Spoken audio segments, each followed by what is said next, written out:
ঠাঁই বসে জুনিয়র চিকিৎসকেরা লালবাজারে যে অভিযানে ছিল, সিপি বিনীত গোয়েলের পদত্যাগের দাবিতে আরো জোরালো স্লোগান, দফায় দফায় পুলিশ কর্তাদের সঙ্গে আলোচনায় কাটল না জ্বর, সিপিকে আসতেই হবে, নয়তো অবস্থান প্রত্যাহার নয়। এখনো জুনিয়র চিকিৎসকেরা আন্দোলনের চিকিৎসকদের পাশে ছেলে পান।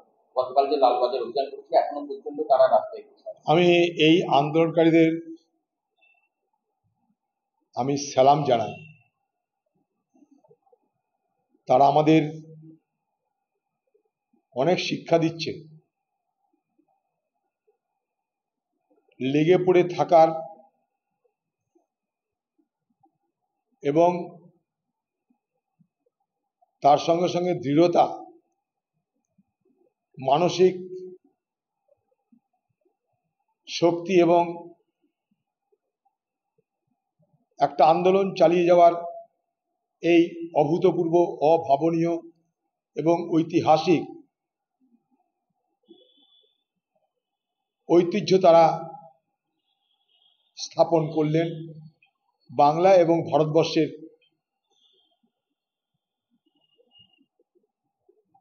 প্রতিবাদের, প্রতিরোধের, আন্দোলনের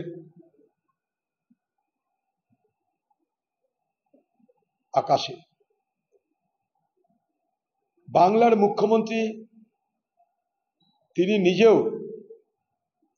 কখনো আন্দোলনকারীদের সঙ্গে সাক্ষাৎ করে আলোচনা করবার প্রয়োজন মনে করেননি। তার কারণ তার অহংকার, দেমাগ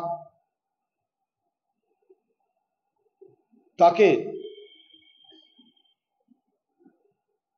এই সমস্ত আমাদের ঘরের ছেলেমেয়েরা যারা ডাক্তারি পড়ছে তাদের সঙ্গে আলোচনা করবার মান্যতা দেয় না। একটা প্রশাসক সে কতটা অহংকারী, দাম্ভিক এবং উদাসীন হতে পারে তার একটা জ্বলন্ত প্রমাণ মমতা ব্যানার্জি দিয়েছে। এবং তার পথ প্রদর্শনে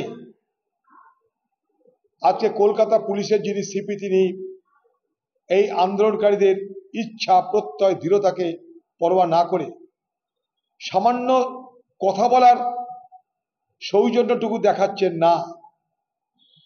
মুখ্যমন্ত্রী তিনি সৌজন্য জানেন না এবং সেই সুবাদে তার অধীনে যারা থাকে প্রশাসক, তাদেরও সৌজন্য দেখানোর কোনো অধিকার নেই। এখানে বিনীত গোয়েল নয়, মমতা ব্যানার্জির গুয়ার তুমি অহংকার, দম্ভ। বিনীত গোয়েলকে ছাত্রদের সামনে আসতে দেওয়া হচ্ছে না। বিনীত গোয়েলের ক্ষমতা নেই যে বাংলার মুখ্যমন্ত্রী যদি নট না দেয়, হ্যাঁ না বলে, তাহলে তিনি আন্দোলনকারীদের সঙ্গে দেখা করবেন। বাংলার মুখ্যমন্ত্রী একদিকে আইন পাস করানোর জন্য বিধানসভায় অনেক বড় বড় নাটক করবেন, মানুষের মন খুশি করার জনমোহিনী অনেক ভাষণ দেবেন, কিন্তু সেই কলকাতার বুকে আপনি নিজে দেখুন যে বিচার চাইছে ঘরের ছেলেরা। একটা পুলিশ কমিশনার, তার তো দায়িত্বের মধ্যে পড়ে মানুষের দাবি মেনে দেখা করা। দেখা করলে পুলিশ কমিশনারের জাত যাবে না, কিন্তু পুলিশ কমিশনার দেখা করতে পারছে না তার একটাই কারণ, মমতা ব্যানার্জির হুঙ্কার, তার চাকরি চলে যাবে।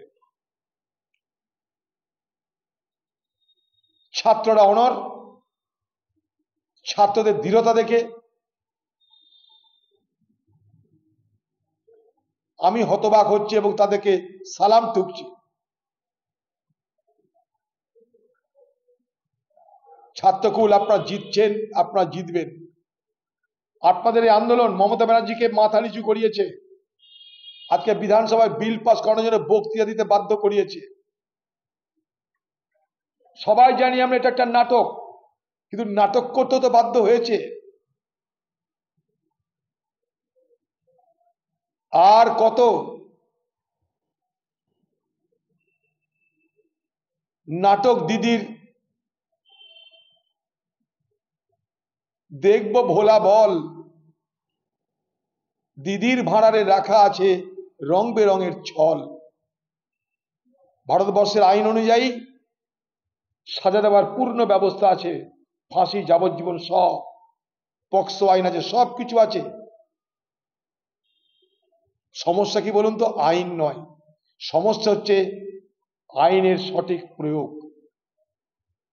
দিদির দেশে যেমন আইন আছে, সারা ভারতবর্ষে আইন আছে। সেই আইন যেখানে প্রয়োগ হয় সেখানে মানুষ বিচার পায়। সেই আইন যদি অপপ্রয়োগ হয় সেখানে মানুষ বিচার না পেয়ে বিচারের বাণী নিভৃতে কাঁদে। এ বাংলায় আইন আছে, কিন্তু সে আইনকে প্রয়োগ করার মানসিকতা এবং আইনকে অপপ্রয়োগ করার সরকারি প্রবণতা এ বাংলার মানুষকে বিচার দিতে পারছে না।